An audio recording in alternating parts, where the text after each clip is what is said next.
Log recording. It's 3:06 in the morning. I'm not even alive or awake yet, and my body wants to go back to bed again. It's June 1st, 2023. We were down in City Roseman, California. Yeah. Fat shaming. I was trying to get into the personal shit over here, and unfortunately, memories concerning about my own family's situation regarding fat shaming. My brother wasn't into it because when he was a lot younger in life, he was actually able to get around, even despite the fact he still had back injuries and knee injuries. He was still able to get around as much. And he didn't look like he needed it. Shit, I was getting more sedentary with certain jobs. So yeah, I started to increase it. But mama, holy Lord Almighty. And this is the reason why I kept saying that grieving has a situation on people. This is why I keep talking about things like this, because it does affect you. It affects you more than one way. I had seen how grieving could put a person into a grave. I'd seen how being depressed can chalk up weight like crazy. I had seen people in different weight loss programs that I'd witnessed having those kind of issues that they were still trying to deal with. And sometimes they were still physically not able to get around as much to take care of the girth. Now, for me, I am not considering just yet a wheelchair. I'm not. I'm not going that path. I still got mobility in my damn legs. I still got to move. I still take care of a little girl. I still take my dog out for a walk when I can, even if it's late at night or coming up and early in the morning. Or if I have to go to a bus stop, I'll have to walk the damn thing. And I may be tired as hell, but I take several stops, take several breaks, get some water, and move on. I carry a bottle with me when I go outside. I make sure it's filled with cold water, because if I'm caught in the heat, I want to make sure that I'm not going to faint. I'll have cold water with me to keep reviving me left and right.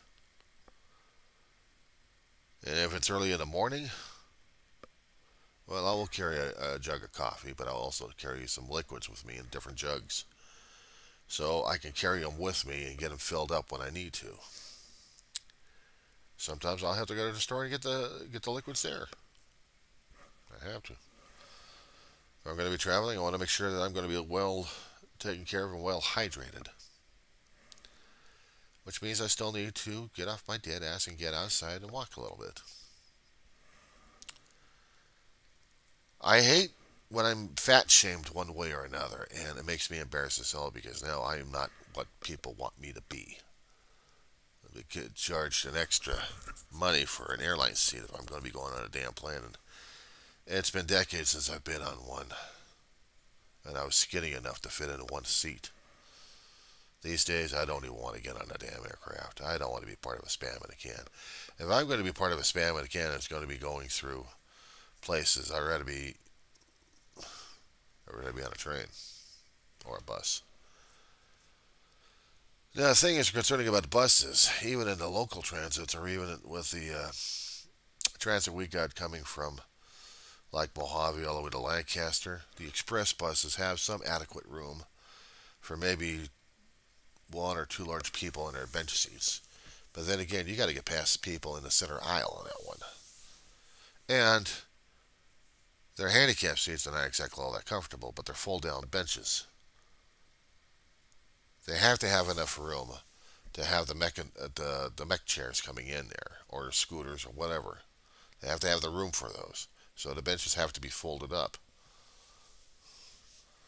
Which makes me stuck going through the aisle, trying to find a seat. Even if they got a seat way in the back, right along the back seat of the bus, I'll sit back there. I'm going from one place to another place. It's going to take me about 10 to 15 minutes. I'm not going to argue about that one. Or if it's going to be a 2-hour trip to a new college, I'm not going to argue about that one either. But what I will be doing is just sitting and dealing with it. And I'm not the only one who's fat on those buses. I've seen a lot of other large people. elderly people and stuff like that. So it's quite common, unfortunately. I got large people over here, but they also have access to transportation. I'm not talking about just dial ride either. I'm talking about their own cars that they go into. I've had a few people in some instances keep telling me when I get some exercise. I'm too damn large. I'm too damn fat. Yeah, I am. And I'm also dealing with the stigma that I've had in my head all this damn time.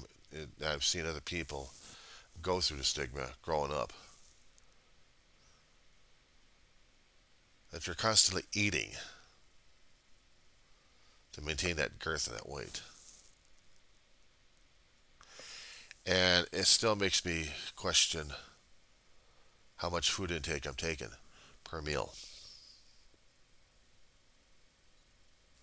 Instead of eating in between meals, smaller meals, that kind of situation, which would be ideal.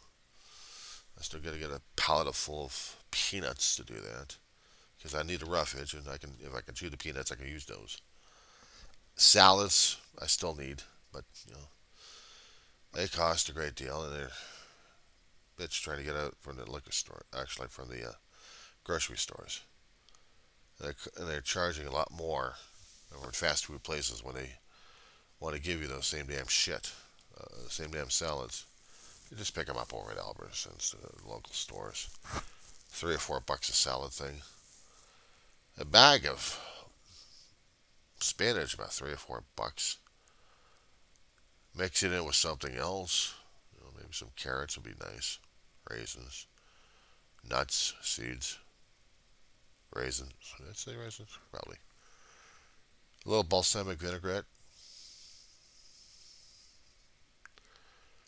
Cottage cheese would work too for protein. Hard-boiled eggs. Ingredients that I would have to think about, maybe 20 bucks, 20 or $30, depending on food prices. And how long would it last compared to how many of the salads I would have to get out of the deli cases? And those damn things are drying up like crazy. I mean, there was ones I saw that it was almost like pure red in those lettuces. I'm like, oh God, there goes my stomach right there, and it damn near made me throw up. So I have to be careful what I'm eating, how I'm eating, and where I'm getting the food from, and how long it's been in the aisles already, in the cases. And if I happen to depend upon DoorDash all the time for my shopping, then I'm getting worse and worse in my own damn judgment of food that I will be needing. I have to make the efforts going outside the house and getting the groceries needed. I have to make the efforts on this one. I have to make the efforts of contacting Dial-A-Ride to get me over there at a certain time, and then they only give me about an hour, hour and a half, if I'm lucky, 2 hours. About an hour, between an hour and a half, getting over there, get the groceries and come right back. So I have to rush it. I have to have a list in my head or a list in a piece of paper saying what I need and what I don't need. I have to keep checking the refrigerator to see how much I've got left room in there. If there's anything else that needs to be replaced in there. Liquids, goops, sauces, buns, either hot dog or hamburger. Then it means if I've got enough hamburger buns, I need to get a package of hamburger so I can use them up a bit. A fresh bottle of mustard. Well, you eat your hamburger one way, I'll eat mine a different way. But I'm not the only one eating a hamburger. I'll share it with my mother. I'll fix up maybe 3 patties. 2 for me. Or sometimes I'm going to limit to 1 patty. And then the extra patty goes for her. Chop it up real fine. Salt it a little bit so she's got some flavor in it. She'll eat it when she's hungry enough. Mix it in with a little chicken soup just to get it some flavor. And I'll do that with the regular chicken. Boil it up, put chicken broth in it. She'll be eating chicken soup. Without the vegetables, of course. would ask if she was actually able to eat some vegetables. Some vegetables dogs can't take, like onions and stuff like that. Onions, garlic, any kind of seasonings like that, their system won't be able to handle it. It almost becomes deadly and toxic to them. Not doing that to my mama. I have to limit the human food as much as possible. They say you fix your dog chicken and rice. Well, maybe the larger dogs will like it, but a finicky dog, smaller one, an older lady, doesn't. You gotta humor it a little. You gotta humor her a great deal. So you just leave a bowl of dry food down and the water, but I still give her some of the other extra meat when I can. As for myself, yeah, there have been occasions that I wanted to get a package of chips, not a small package, but a large package with salsa. I can make tortilla chips, not from scratch, but getting some of the corn tortillas and cutting up it in quarters and then frying them in hot oil. I can do that. I'm able to do that. I can barely make chicken tenders, but I can do that. I constantly fry potatoes. Well, when you don't have a microwave that works, or actually you don't have a microwave period, and you got a stove that's limited to a burner, you got to make do with what you got. So I make do. I can do mashed potatoes. I have to limit to what the fuel I've got, and I have to make sure that if I'm going to be snacking, I'm going to be drinking things down, like constantly Gatorade and water and milk, just to keep the fluid intake going. Sometimes coffee. This is because my sleep apnea, my sleep issues have gotten worse and worse. I have to limit my coffee these days.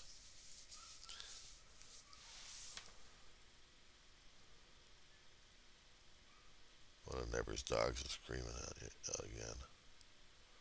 I don't know what's going on.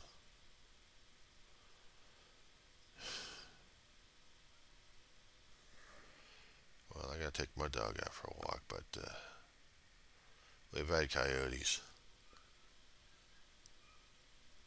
I don't know what's going on.